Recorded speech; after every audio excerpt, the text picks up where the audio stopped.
empezamos, como está previsto, ese debate, intercambio de opinión entre todos los asistentes. Así que es el momento de que participéis, es el momento de que lancéis vuestras preguntas, comentarios, sugerencias. Los ponentes y las ponentes que habéis estado con nosotros en esta primera parte, si queréis habilitar vuestros micrófonos, sentiros libres de abrir cámaras, micrófonos e intervenir en el momento en el que lo consideréis oportuno. Y si os parece bien, empiezo para no perder mucho tiempo con estas preguntas. Arrancamos al principio con una pregunta de Roberto que nos decía, hablamos de bioeconomía refiriéndonos a productos de origen biológico, orgánico. ¿Quedan excluidos de esta definición sectores como la minería sostenible? Esta pregunta venía al hilo de las primeras exposiciones. Margarita, quizá estaba más orientada a la tuya. La minería sostenible. En todos los documentos de la Comisión Europea, en los esquemas, a mí no me ha parecido ver a la minería sostenible.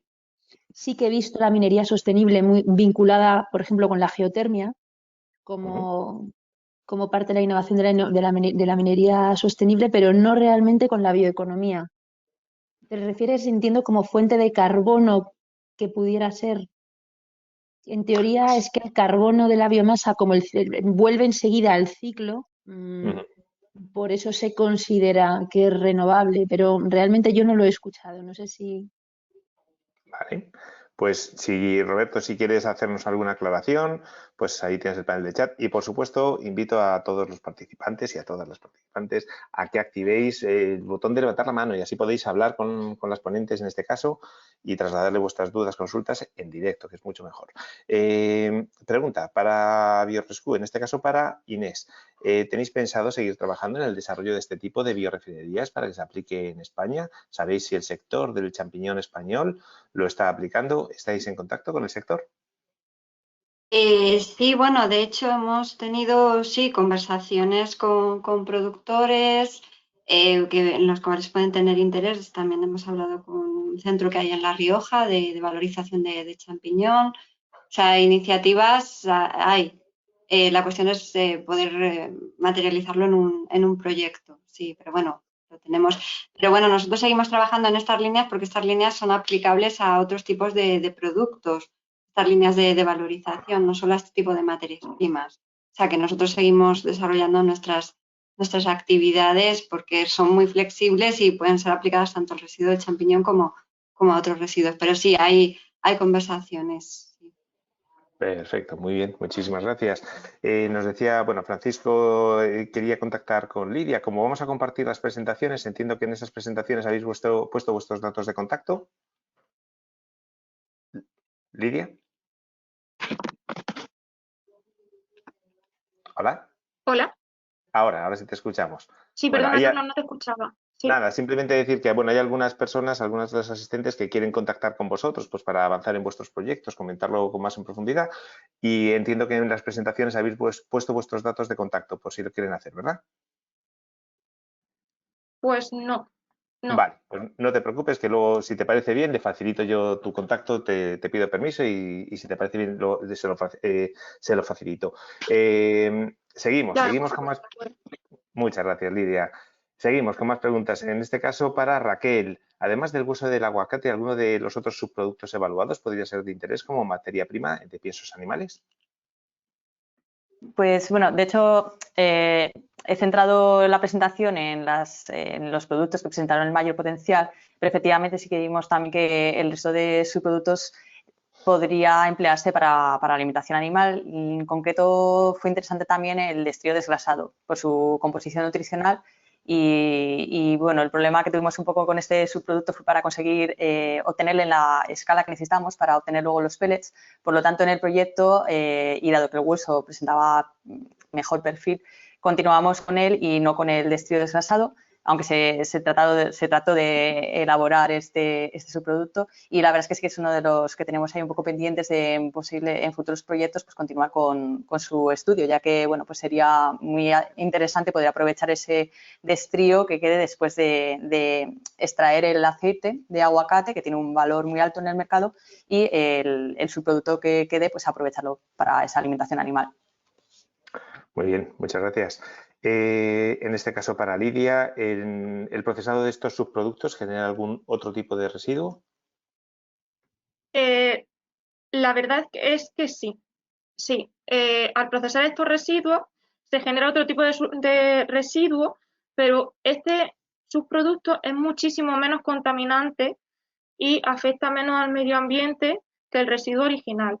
Va a estar empobrecido en compuestos fenólicos que suponen un grave eh, potencial perjudicial para el medio ambiente y va a ser muchísimo más fácil su procesado, con lo cual se genera un residuo, pero finalmente se va a aumentar muchísimo la calidad de este residuo y va a ser mucho más fácil su procesado. Perfecto, muy bien, muchas gracias. Una pregunta nos la hace Daniel y la pongo encima de la mesa para que la contestéis libremente, que opinen mejor. Nos dice en primer lugar que muchas gracias por las ponencias y por qué motivo, a pesar de demostrarse que son proyectos con resultados exitosos, no llegan a tener una implementación industrial a gran escala en las empresas. Pregunta de opinión. ¿Os animáis a alguna?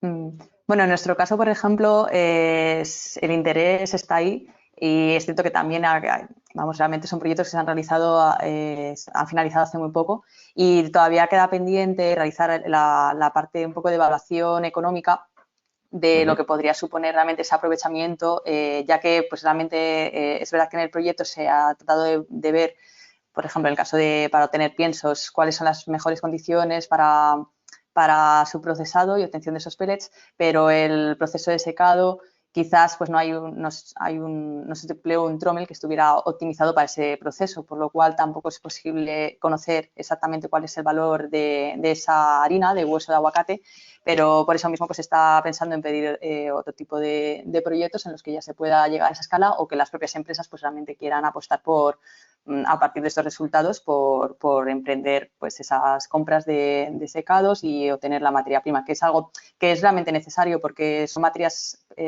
primas originales que tienen una carga de agua muy alta, se deterioran muy rápidamente, su gestión es muy costosa y por lo tanto el llegar a ese paso de secarlas y obtener una especie de harina seca para su venta y dada las multitud de aplicaciones que pueda tener, pues es de gran interés para las empresas que generan estos subproductos. Muy bien, muchas gracias, Raquel. ¿Alguna opinión más? Si no, paso a otra pregunta. Sí, Adelante. perdón. Sí, por favor. En nuestro caso, bueno, como comenté, el proyecto pues finalizó en un estadio de planta piloto. Obviamente, para poder seguir adelante con el proyecto en su conjunto, pues se necesitaría pues pasar a la siguiente etapa, ¿no? de proyecto de demostración que requiere pues pues hablar con el consorcio y plantear un proyecto. Pero bueno, decir que también se está trabajando en lo que es el desarrollo individual de cada uno de los desarrollos y las enzimas están siendo comercializadas por la empresa que las produce. Las nanocápsulas, pues me han comentado que han creado una spin-off para comercializarlas y nosotros también seguimos trabajando en nuestra línea de biopesticidas. O sea que si bien a lo mejor el proyecto en su conjunto no pasa a ser una realidad industrial, que bueno, está por ver aún, si existen posibilidades, siempre se puede trabajar también en desarrollos individuales, ¿no? Para poder explotar los productos obtenidos. Muy bien, muchísimas gracias. Pregunta de José Manuel, en este caso para Lidia, ¿cuáles serían los problemas a la hora de incorporar este tipo de extractos en productos comerciales? Bueno, pues el principal hándicap que puede tener la aplicación de este tipo de extractos procedentes de sus productos en productos comerciales pueden derivarse de los aromas, sabores asociados a los productos. El producto final tiene que tener un aroma que el consumidor perciba como natural. Entonces, el añadir sus productos de alpechín en una matriz final muchas veces es complicado porque el consumidor final percibe el aroma de alpechín que no es característico, por ejemplo, de una carne o de una fruta. Entonces, a veces es complejo, pero bueno, si se sigue trabajando en métodos de encapsulación o en otras metodologías para intentar minimizar estos aromas, el proceso es totalmente viable. Estupendo. Muchísimas gracias, Lidia. Pregunta de Gonzalo. La hago también a nivel general. Buenos días. En el caso de la valorización de sus productos agrícolas, ¿habéis encontrado indicios sobre el impacto de la presencia de fitosanitarios en sus productos finales? Si alguna os animáis, por favor. En nuestro caso, sí, hemos encontrado pesticidas en los residuos de algunos cítricos. Por eso, al final, dentro del marco del proyecto, esto nos ha limitado a la hora de elegir sus productos, por ejemplo, de cítricos. Nos hemos tenido que ir a la línea eco, en la cual pues, no se detectan pesticidas en el producto final, porque estamos limitados por la legislación principalmente y no es saludable. Fenomenal. Inés, una pregunta de Tamara para ti en este caso. ¿Cuál es la composición de los biofertilizantes desarrollados a partir de los azúcares? Bueno, no son biofertilizantes, son biopesticidas. De puntualizar. Y se obtienen, lo que utilizamos es una cepa productora, lo que hace es producir una bacteria que produce, se come los azúcares y produce una proteína que tiene actividad biopesticida. Muy bien. Fenomenal, Inés. Siguen entrando algunos, en general son casi todo comentarios de agradecimiento por las ponencias y que os traslado y que hago extensivo a todas vosotras. Si queréis hacer alguna conclusión de este bloque, por continuar con la jornada, que vamos un poquito más de tiempo. Si queréis cerrar alguna, hacer alguna conclusión, alguna última opinión. Y si no, continuamos. Bueno, pues como conclusión, perdón. Nada, adelante. Dale. Podemos concluir que el desarrollo de estos proyectos y la ejecución es muy importante para darle un valor añadido a estos subproductos que se generan y que tanto peso tienen en el medio ambiente y para la industria en general. Entonces, está muy bien el potenciar la investigación en estos temas para evitar así y potenciar al máximo una economía circular. Sin duda, Lidia. Muchísimas gracias por tu comentario final. Lidia, Raquel, Inés, Margarita, Begoña, Cristina, que estaba también con nosotros al principio. Muchísimas gracias por haber compartido con nosotros este primer bloque. Y si os parece bien, damos continuidad a la jornada.